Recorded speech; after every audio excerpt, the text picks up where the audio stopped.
नहमदुहु वनस्तईनुहु वनस्तगफिरुहु वनुअमिनु बिही वनतवक्कलु अलैहि वनऊज़ु बिल्लाहि मिन शुरूरि अनफुसिना व मिन सय्यिआति अअमालिना मन यहदिहिल्लाहु फला मुदिल्ल लहु अम्मा बाद फ़अऊज़ु बिल्लाहि मिनश शैतानिर रजीम बिस्मिल्लाहिर रहमानिर रहीम इन्नल्लज़ीन क़ालू रब्बुनल्लाह सुम्मा इस्तक़ामू ततनज़्ज़लु अलैहिमुल मलाइकतु अल्ला तख़ाफ़ू वला तहज़नू वअबशिरू बिल जन्नतिल्लती कुन्तुम तुअदून सदक़ल्लाहुल अज़ीम। कायद जमीयत रहबर उम्मत सालार काफिले हुर्रियत हज़रत मौलाना फज़लुर रहमान साहब इस अज़ीमुश्शान फ़क़ीदुल मिसाल कॉन्फ्रेंस के सदर मोहतरम जनाब मौलाना साईं अब्दुल क़य्यूम साहब हाले जवी,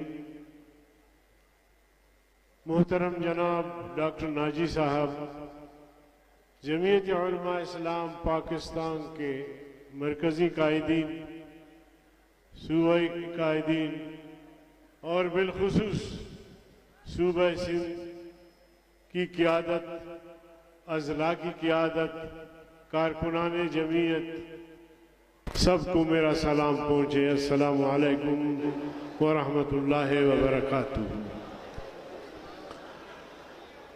मेरे सिंध के भाई और दोस्तों, आज आपने लाखों की तादाद में यहाँ मीरपुर ख़ास मुफ्ती महमूद कॉन्फ्रेंस में पहुँचकर मुफक्किर इस्लाम मौलाना मुफ्ती महमूद की खिदमात जलीला को सलाम अकीदत खिराज तहसीन पेश करने के लिए पहुँचे हैं। मेरे अजीज दोस्तों, हमारे मरहूम कायद, वो एक अजीम शख्सियत थी उनकी। वो जहाँ दर्स व तदरीस का काम अंजाम देते थे, शेखुल हदीस थे, मुफ्ती आज़म पाकिस्तान थे, वो मैदान सियासत के शहसवार भी थे। उन्होंने पाकिस्तान का आईन बनाया, उसमें किरदार अदा किया। उन्होंने पाकिस्तान को बचाने के लिए ढाका का सफर किया, जबकि जनाब भुट्टो साहब ने उस वक्त ये कहा था कि कोई भी ढाका जाएगा तो हम उसकी टांगे तोड़ देंगे। मगर मुफक्किर इस्लाम मुल्क को बचाने के लिए ढाका का सफर किया और इन धमकियों को जूते की नोक पर रखा। मेरे अजीज दोस्तों, पाकिस्तान बात तो करते हैं हम कि इस्लाम के नाम पे बना। अब इस्लाम यहां नाफिज होना चाहिए था अगर इस्लाम के नाम पे बना था पाकिस्तान। और मैं समझता हूं कि नारा यही दिया गया था, इसलिए हिंदुस्तान भर से मुसलमानों ने इसी मकसद के लिए हिजरत की, आग खून के दरिया उबूर किए, यहां पहुंचे।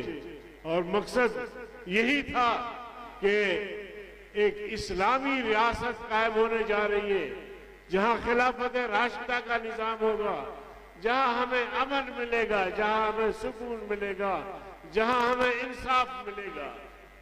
मगर मेरे अजीज दोस्तों, जिस तबके ने रोज़े अव्वल से पाकिस्तान की क़यादत को संभाला, उसने पाकिस्तान से भी गद्दारी की, पाकिस्तानी कौम से भी गद्दारी की। उन्होंने इस्लाम का एक हुक्म भी पाकिस्तान में जारी नहीं किया। फिर बात चली जमहूरियत की। जी, इस्लाम यहां नाफिज नहीं हो सकता, जमहूरियत की बात करें। हम जमहूरियत के साथ भी चले, मारे खाएंगे, जमहूरियत की बहाली के लिए कैदे जेलें काटी, मगर मुक्तदर कुव्वतों ने, बरसरे इक़्तिदार तबके ने जमहूरियत का भी मुकाला किया। इलेक्शन में हम गए, इलेक्शन साफ शफाफ इलेक्शन का मुतालबा करते रहे। हर इलेक्शन में हमारे मुतालबात यही होते हैं, उनके वादे भी यही होते हैं। मगर मेरे भाई और दोस्तों, मैं तो बिल्कुल भी इलेक्शन से मायूस हो चुका हूं। अब मैं कायदे जमहूरियत से अपील करूंगा कि हम इनकलाब की तरफ जाएं, हम मुजाहमत की तरफ जाएं, इन जालिमों से कौम को आजादी दिलाएं, ताकि इस रियासत में जो निजाम मुस्तफा के नाम पे बना, यहां अमलन इस्लाम नाफिज हो। ये 2-4 सीटें हमें देकर हमें हरवाते हैं, हमारी अक्सरियत को अकलियत में तब्दील करते हैं। अभी आप देख रहे हैं लाखों लोग यहां जमा है, इन सब ने हमें वोट किया होगा। हर हल्के में हमारे लोग, हम जीत रहे होते हैं, उधर से पैसे देकर हमें हरवाया जाता है। और आज जो हुकूमत है वो एक शो पीस का किरदार अदा कर रही है, उससे आगे उनके पास इख्तियारात नहीं है। आज आपसे बलोचिस्तान जा रहा है, आज आपसे बलोचिस्तान जा रहा है। बलोचिस्तान के हर घर में आग लगी हुई है, अमन नाम की चीज वहां नहीं रही। सिर्फ मीडिया पे आते हैं जिम्मेदार लोग, बातें करते हैं, उसके अलावा कुछ भी नहीं।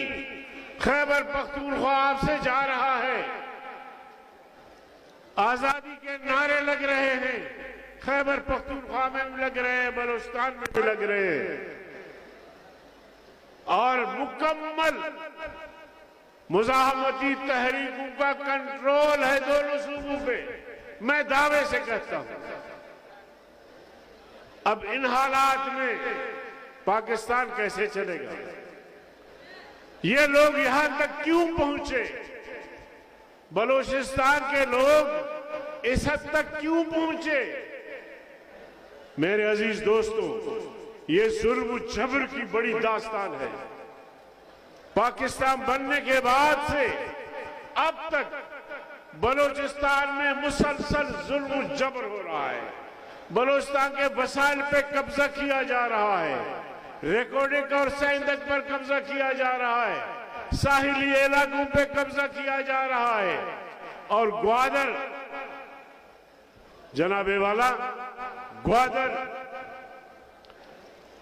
बड़े बड़े ट्राले वहां पहुंचते हैं, मछलियां पकड़ते हैं, नस्ल कुशी की जा रही है मछलियों की। ग्वादर की ये हालत।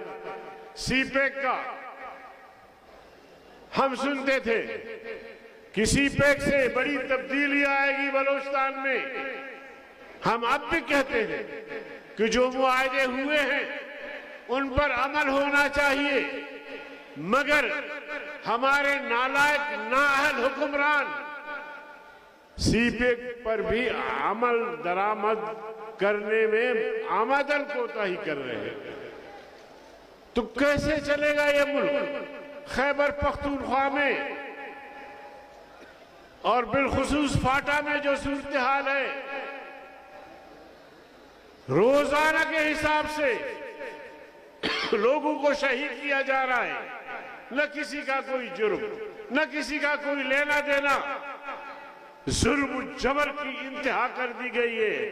अगर मंजूर पश्तीन ये बात करता है, अगर पीटीएम वाले ये बात करते हैं कि हम सोचेंगे कि आइंदा पाकिस्तान के साथ हमें चलना है या नहीं चलना, तो मैं हुक्मरानों से पूछता हूं, मैं मुक्तदर कुव्वतों से पूछता हूं, 70-75 साल से जो हम पर मुसल्लत कुव्वतें हैं, मैं उनसे पूछता हूं कि ये बताओ कि खैबर पख्तूनख्वा के लोग, पाकिस्तान को चाहने वाले लोग, पाकिस्तान के लिए कुर्बानियां देने वाले लोग, कश्मीर को आजाद करने वाले लोग, ये लोग यहां तक कैसे पहुंचे कि अब हम पाकिस्तान के साथ चलें या फिर चलना बंद कर दें? और यही बलूचिस्तान की सूरत हाल है, आजादी के नारे लग रहे हैं। मैं दावे से कहता हूं कि पूरे बलोच इलाके में एफसी कैंपों के अलावा आप पाकिस्तान का कोई झंडा लहराते हुए दिखाई दे। ये लोग यहां तक पहुंचे क्यों? कतले आम का बाजार गर्म है, तो इसलिए हमें सोचना होगा कि ये रियासत तबाही की तरफ जा रहा है और तबाह करने वाले रियासत की मुख्तदर ताकतें हैं, कुव्वतें हैं, वो इस तबाही के जिम्मेदार हैं। मैं किसको जिम्मेदार ठहराऊं? यही जिम्मेदार है। मेरे अजीज दोस्तों, सिंध की सूरत हाल आपके सामने है। घोटकी, कंदकोट, राजनपुर, ये कच्चे के इलाके, ये चंद डाकू इनसे काबू नहीं हो रहे। रोजाना लोगों को अगवा कर रहे हैं।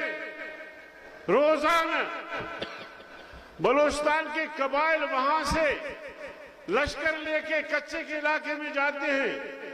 यह हुकूमत सिंध के लिए शर्म की बात है। शर्म की बात है कि चंद डाकू को वो काबू नहीं कर सकते, और डाकुओं तक जब रसाई हुई है तो वो कहते हैं कि ये भारी असला हमारे पास कहां से आता है। वो सारा कुछ बताते हैं। वो कहते हैं कि हम जो भत्ता लेते हैं, जुर्माना लेते हैं, ताबान लेते हैं, इसमें उनका बाकायदा हिस्सा है। सिंध की हुकूमत डूब मरना चाहिए, ये अमन अमान का हाल। और कल यहां में लोग उठेंगे। 18वीं तरमीम हुई, कहा उस पर अमल दरामद हुआ। सिंध के जजीरे कैसे हड़प किए गए।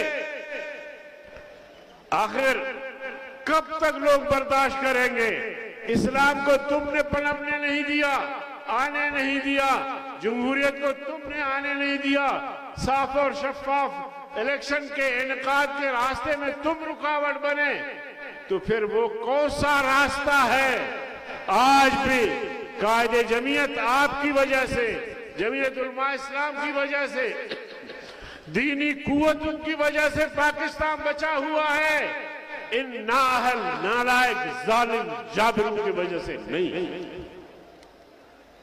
तो अगर हमने हाथ खींच लिया तो फिर तुम्हें पता लगेगा तुम कहां खड़े हो, पाकिस्तान कहां खड़ा है। इसलिए मेरे अजीज दोस्तों, आज हमने जहां कायदे मिल्लत इस्लामिया, मुफक्किर इस्लाम मौलाना मुफ्ती महमूद को खिराज तहसीन पेश की है, यहां से ये अज़्म लेकर जाए कि हम अंग्रेज के गुलामों से भी आजादी हासिल करके इस रियासत में निज़ाम मुस्तफा नाफिज करना है इंशाअल्लाह।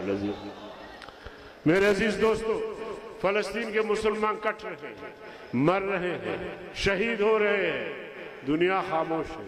ओआईसी